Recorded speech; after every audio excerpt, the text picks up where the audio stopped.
বাংলাদেশের কিছু মুখোশধারী সুশীল যে কথা বলছে লজিকে কিন্তু এই কথা অ্যাডমিট করে না। দেখেন লজিকের আর একটা কথা বলি আপনাকে, পাবনার মেন্টাল হসপিটালে 3 বন্ধু বসে রয়েছে, মানে ওরা মেন্টাল। তো কইতেছে দেখ আমরা তো বহুদিন ধরে আইছি, আমাদের তো যে মেন্টাল অবস্থা এখানে আমাকে রাখছে আত্মীয় স্বজনরা, আমরা তো এখন ভালো হয়ে গেছি। আচ্ছা, এক বন্ধু কইতেছে কয় দোস্ত আমরা যে ভালো হয়ে গেলাম এটা একটা প্রমাণ তো লাগবে। কয় যে কোনো টেস্ট নে, ওই ওর হাত মুট করছে, কইরা বলতেছে যে আমার মুঠের মধ্যে কি আছে কত। তো এক দোস্ত কয় যে তোর হাতের মধ্যে কিচ্ছু নাই। কয় না তুই ভালো হইতে পারস না, তুই পাগল হয়ে গেছিস। তার আরেকজনটা বলছে তুই কি আমার হাতের মুঠের মধ্যে কি আছে তুই বল। ক দোস্ত আমি তো দেখতেছি এই রেলগাড়ি আছে তোর হাতের মধ্যে, ভাই তুই ভালো হয়ে গেছিস, তুই ভালো হয়ে গেছিস। এটা হলো পাগলের লজিক, বুঝছেন? সেই জন্যই বলছি যে এই লজিকে এই জন্যই করে না। হাসিনার সামনে যখন চোখ বন্ধ করে তখন থেকে 800 লোক মারা গেছে, ছাত্রজন 14,000 8,000 মরছে, 14,000 মনে করেন পুঙ্গুত্ব বরণ করছে। এরা হসপিটালে ভিডিওর মাধ্যমে দেখা যাইতো যে এরা যে অবর্ণনীয় দুঃখ দুর্দশার মধ্যে আছে।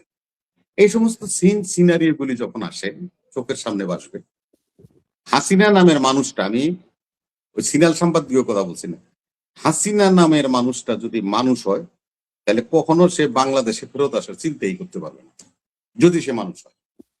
এই সমস্ত পিছের ঘটনা যখন সে স্মরণ করবে তখন তার দেশে আসার কষ্টই ওঠে না। আজকে দেখেন এতদিন কিন্তু একটা বিশাল আমাদের দেশে আলোচনা ছিল যে হাসিনা পদত্যাগ করে নেই, হাসিনারে আমরা নিয়ে ডাম্পিং করছি আগরতলাতে, ইত্যাদি কথা ছিল। দেখেন জয়শঙ্কর তাদের পররাষ্ট্রমন্ত্রী সংসদে দাঁড়িয়ে বলছে যে হাসিনা আমাদেরকে বলছে যে আমি সেনাবাহিনীর কাছে বসছিলাম, সেখানে আমি পদত্যাগ করছি, এখন আমার জীবন সংখ্যা যুক্ত এবং আমি যে কোনো সময় আমাকে হত্যা করতে পারে, আমাকে তোমাদের দেশে যাওয়ার পারমিশন দাও, আমার ফ্লাইট যাবে, আমার ফ্লাইটকে তোমরা ভ্রমণ করার জন্য পারমিশন দাও। কে বলছে? জয়শঙ্কর, ভারতের পররাষ্ট্রমন্ত্রী। এখন বাংলাদেশে এটা একদম ক্লিয়ার, ক্রিস্টাল ক্লিয়ার যে পদত্যাগ নিয়ে প্রশ্ন তুলেছেন, সে পদত্যাগের বিষয়েও জয়শঙ্কর বলেছে। হাসিনা নিজে তার সেফটির জন্য ইন্ডিয়াতে যেতে চেয়েছে, তার প্লেন যেন ইয়ে করতে পারে, ল্যান্ড করতে পারে, সেজন্য সে পারমিশন চেয়েছে ভারত সরকারের কাছে। ভারত সরকারের পররাষ্ট্রমন্ত্রী সে কথা সংসদে বলে দিয়েছে। তাহলে কি হলো? আসলে সত্যকে চাপা দেওয়া যায় না। যারা আজকে আওয়ামী লীগ নিয়ে কথা বলছেন, আওয়ামী লীগের ভয় ভীতিকে পুঁজি করছেন, ক্যাশ করছেন, হাসিনা আসলে দেশে 1 কোটি 2 কোটি লোক, আরে 1 কোটি 2 কোটি লোক তো দূরের কথা, স্বয়ং শুভেন্দু, মোদি, অমিত শাহ, এরা 3 জনে বেনাপোলে যদি হাসিনারে দৌড়েও লয়ে আয়, থাবা দিয়ে যদি দৌড়েও লয়ে আসে যে না তোরে বাংলাদেশে পাঠাই দিমু, এই পাঠাই দিমু কে ধাক্কা দিলে হাসিনা ওকে পায়ের তল দিয়ে আবার ইন্ডিয়া যাবো, আবার ইন্ডিয়া চলে যাবো, ও বাংলাদেশে আসবে না। এর জন্য কোনো ডক্টরেট হওয়ার দরকার নাই, এর জন্য একটা থিসিস পড়ার দরকার নাই। এটা সাধারণ মানুষ হিসাবে কল্পনা করলে আমি যে আমরা গ্রামে মনে করেন যে একজনের লোকে বেয়াদবি করলে বা একজনের মানলে মরলে তার বাড়ির সামনে পাঁচ যাই না, যাই তার বাড়ির সামনে দিয়ে ঘটনা মীমাংসা না হওয়া পর্যন্ত তার বাড়ির সামনে হাঁটি না, যদি তার লোকজন আমাকে মারে। তা হাসিনা তো এরা খুন করে গেছে রে ভাই, হাজার হাজার মানুষ গুম করে গেছে, হাজার হাজার মানুষ। তার কাছে যখন মনে পড়ে যে আমি এই অন্যায়গুলি করে আসছি, সেই লোক স্বাভাবিক অবস্থায় আপনার দেশে আইব? আসতে পারে?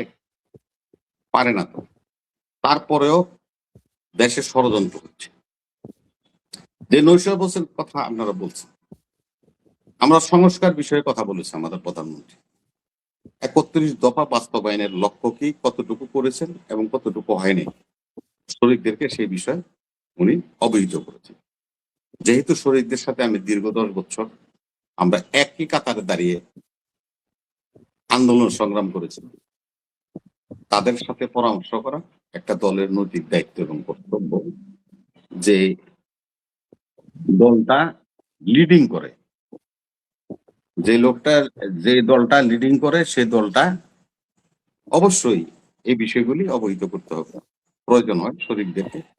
সেই একটা ফর্মাল একটা আলোচনা, এবং প্রধানমন্ত্রী তাদের সাথে বসে একবেলা খাবেন, এটা হইতেও পারে। একটা বড় দলের নেতায় ছোট দলের নেতাদের সাথে বসে খাওয়া, এটাও আমাদের দেশে মূল্যবান নিলে দেখেন না, আমরা একজন একজনের দাওয়াত দিয়ে খাওয়াই, তখন তো মনের দুঃখ কষ্ট অনেকটা লাঘব করে। এটা নিয়ে হাসিনার ইস্যুতে কোনো সমস্যা নাই। আর হাসিনাকে নিয়ে যারা ভাবছেন তারা নিজেরা কল্পনা করেন যে না, আমি একজনকে থাপ্পড় দিছিলাম, আমি একজনকে মারছিলাম, বা আমি একজনের বাবাকে হত্যা করছিলাম, আপনি নিজে ওই বাড়ির সামনে দিয়ে হাঁটবেন কিনা, যাবেন কিনা? এটা যদি আপনি এটা যদি আপনি কল্পনা করেন, এই জিনিসটাই যদি আপনি কল্পনা করেন, তাতেই আপনার পিকচারটা এসে যাবে যে হাসিনা নামের এই বস্তুটা কোনো অবস্থাতে এই বাংলাদেশে ফেরত আসার জন্য কোনোদিনই রাজি হবে না। ধন্যবাদ।